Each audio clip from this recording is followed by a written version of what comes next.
Magandang araw mga kaistorya. Ayan, dahil nga may maagang naglalako ng dilis na bagong huli kaninang umaga. Fresh na fresh po talaga. Kaya nakapag-isip ako na magkikilaw ako ng dilis. Dahil napakasarap ng kinilaw na dilis lalo na pag fresh na fresh ang isda. Napakasarap ng kain ko dahil nilagyan ko na naman ulit ito ng napakaraming sili. Maraming sibuyas at limon na native. Kung tawagin dito sa Bisaya ay biyasong. Napakasarap nito at napakabango.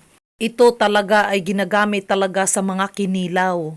Lagyan ko na rin ng pinong-pinong luya at sukang tuba. Kaya napakasarap ng aking kinilaw, guys. Ganito dito sa aming isla kapag may mga bagong huli ng mga maliliit na isda. Talagang nagkikilaw kami kaagad. Manamis-tamis kasi ang priskong isda sa kinilaw. Talagang napakasarap.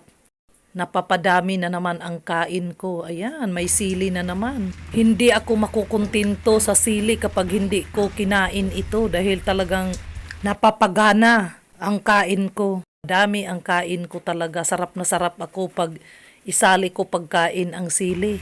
Sanay kasi ako sa sili dahil mga bata pa lang kami. Puro mga lalaki ang mga kapatid ko, mga kuya ko. Kaya pag kumakain sila, laging may sili hanggang sa nasanay na lang din kami. Ito na yung kinalakihan ko talaga na mahilig sa mga maaanghang na pagkain. Kaya talagang ganadong-ganado akong kumain. Ayan, napakasarap kahit bigas na mais ang kanin ko. Talagang ganadong-ganado ako. Masarap kasi ang bigas na mais, guys, dahil wala siyang sugar. Hindi mataas ang kanyang sugar. Kaya healthy siya kainin, kaya mais ang aming kinakain. Partner na partner talaga ang mais, lalo na sa kinilaw, talagang napakasarap.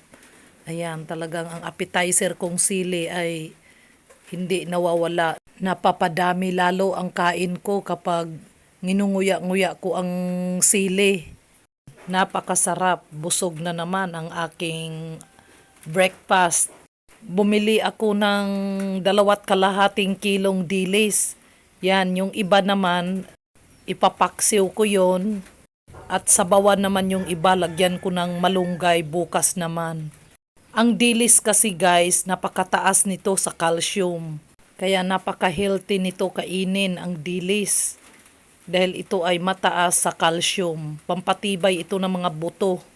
Ito ang madalas na sinasuggest ng mga health center kapag nagdadalang tao ang isang tao na kumain ng dilis na lagyan ng malunggay. Yan, di ko talaga makalimutan yun noon. Nung ako sa health center noong nagbuntis ako, 10 years ago, yun ang sinasuggest sa akin ng health center na kumain daw ako ng dilis na sinabawan. Kahit anong klaseng luto sa dilis kasi mataas raw ito sa calcium.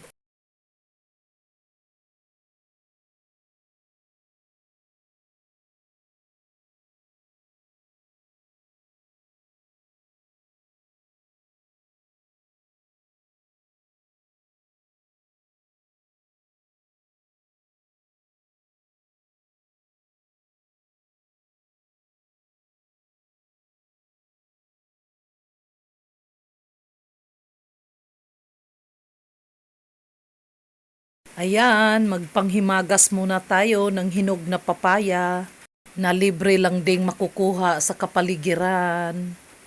Hinog talaga ito sa puno, napakasarap at napakatamis.